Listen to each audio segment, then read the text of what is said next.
We just finished last night watching the worst Super Bowl that I can remember. The Philadelphia Eagles completely dominate the Kansas City Chiefs. Up, what? 1-0 at the end of the first half. And you get to the halftime show, and the halftime show was one of the worst halftime shows I've ever seen. Didn't know a single song, couldn't understand a single lyric. And then you get to the second half, and any chances of a Chiefs comeback are immediately wiped out the window. I almost fell asleep during the halftime show. But then, third quarter, it was like, this game's over. This is terrible. It's boring. So I turned on Boy Meets World. Because it's Boy Meets World. Boy Meets World.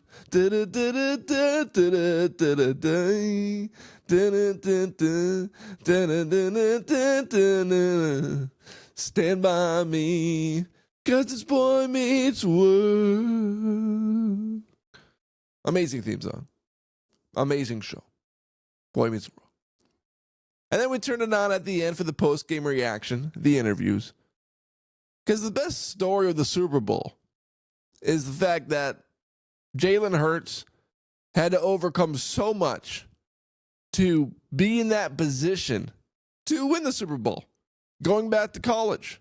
Benched in the national championship game for Tua Tagovailoa. Transfers to Oklahoma. Wins the Heisman. Gets drafted by the Eagles, and then loses the Super Bowl 2 years ago because of a big mistake he made, fumbling the ball, and the Chiefs picking it up to run back for a touchdown. And then this Super Bowl, he played sensationally, made the throws he needed to make, scrambled when it was appropriate. The MVP in reality was the Eagles' defense. But the story of Jalen Hurts' perseverance and his attitude while he was going through the perseverance, that's the stuff people talk about. Because when he was benched for Tua, he didn't have a bad attitude. He was cheering his teammates on. And that's been the story of Jalen Hurts. A man centered around Christ, Jesus, that is. And he really lives that out. So that's the best story of the Super Bowl, by far. But as far as the Minnesota Vikings are concerned, every year post-Super Bowl, I look at the Minnesota Vikings and say, could they have played in that game? Could they have competed with the Philadelphia Eagles or the Kansas City Chiefs? Well, based on how the Chiefs played, the Minnesota Vikings may have competed with them. But in reality, I don't necessarily think that's true. Because the reason why the Chiefs played so bad is because the Eagles' defensive line and secondary and linebackers played so elite in the Super Bowl. So when I look at the Philadelphia Eagles dominating the Kansas City Chiefs in the Super Bowl, a depressing Minnesota Vikings reality sets in. And the reality is this. The Minnesota Vikings are not one or two players away from being a competitive team with a chance to win the Super Bowl. They are 5, 6, 7 players away from being a competitive Super Bowl team. Think about it before the season starts. Think about who you list, the NFL teams, that is. Think of the NFL teams that you list with your chance to win a Super Bowl. It's the Chiefs. Maybe the Eagles are on that list. The Bills are on that list.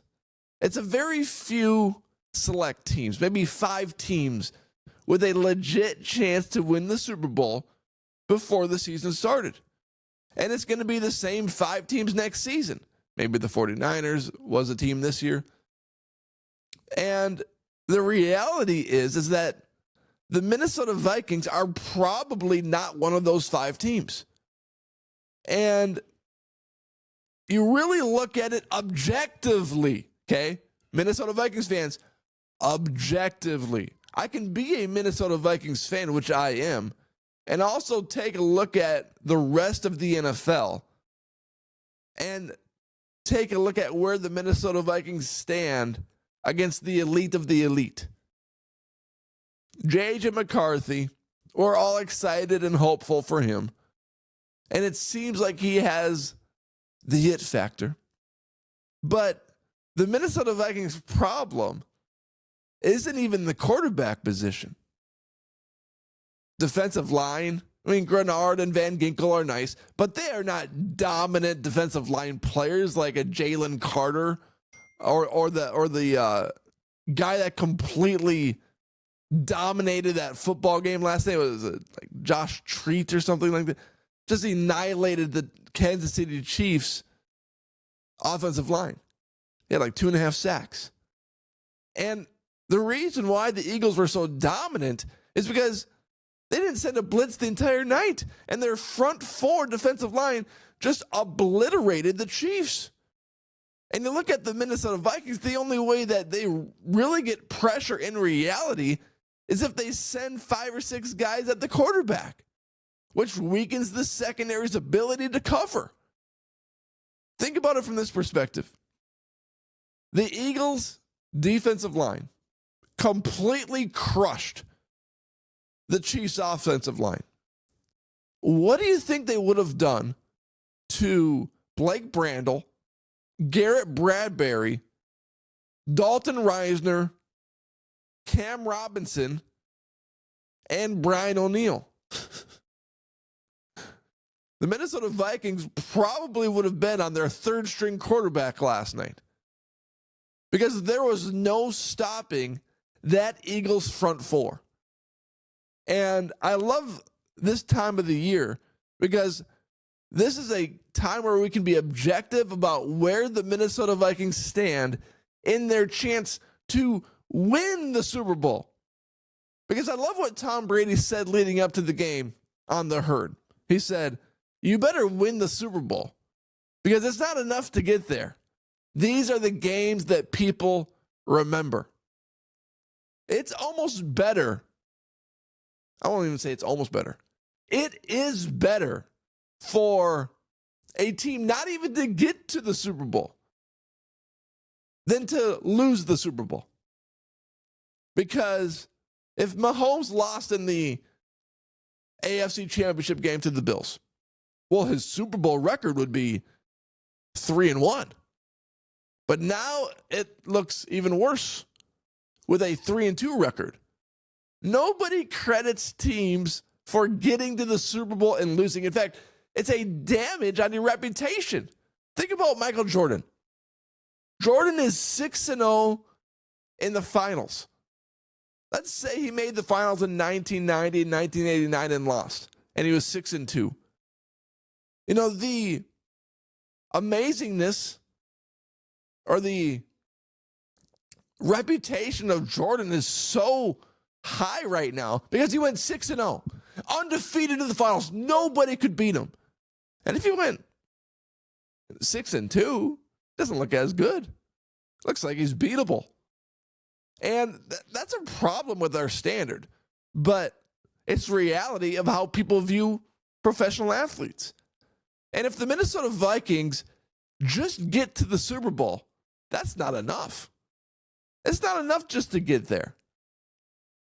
Because if they get there and lose, well, they're 0-4 in the Super Bowl all time. Another loss. Can't get it done in the big game. Woe is the Minnesota Vikings. So I'm not comparing the Minnesota Vikings to teams that lose the Super Bowl.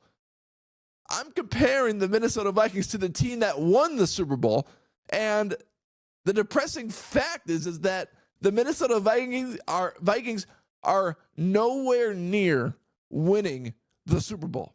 Not even close. You know, they made the playoffs, cool story. But the reality is only a few select teams have a legitimate chance to win the Super Bowl. The Chiefs, Bills, Eagles. Those were the teams that realistically, at the end of the day, maybe the Lions, not even the Lions because of all their injuries, had a chance to win the Super Bowl. I don't think the Lions had a chance this season. When it came playoff time, those injuries that they sustained throughout the regular season was going to be exposed in the playoffs because their offense needed to put up 50 points just to win football games, and that wasn't something they could do on a consistent basis. The Minnesota Vikings are extremely far off from winning the Super Bowl. And if you look at the Vikings objectively, they had zero chance to win that game if they were to play a team like the Eagles. I get that they're both in the NFC. But if they were to play a team like the Eagles, they would have had no chance. And I would argue that they would have even lost to the Chiefs in the Super Bowl. Because the reason why the Chiefs lost is because the Eagles' front four was so dominant. And the Minnesota Vikings did not have a dominant front four or a dominant five on the offensive side. They got wideouts. Hopefully they got a quarterback. But the Vikings' secondary is weak. Their front four is not as dominant as Super Bowl teams are. And their front five offensive line is definitely not as dominant. The Vikings got exposed when it mattered most this season. Their offensive line and Sam Darnold struggled to do anything right in the biggest moment, their playoff game. So that's my take for the day. Sorry to bring you sad news on a weekday, whenever you're listening to this. But this is an objective podcast, and I don't cater to being a homer and taking a look at the Vikings and say, yeah, we're going to the Super Bowl every year. We're the best team. Just wait till McCarthy gets in there. We're going to win it all. It's going to be a few years, at the very minimum. Because I'm done with this, are the Vikings Super Bowl contenders talk before every season. I'm done with it. They got to prove it first, or at least show more than they did this year. They were 14-3, and I fell for the Super Bowl contender hype, but I shouldn't have. I should have been more aware of how they would have reacted come playoff time, and they got exposed at the end of the season. All right, thank you for watching. Hit that subscribe button wherever you are watching or listening. And thank you for going on this podcasting journey with me.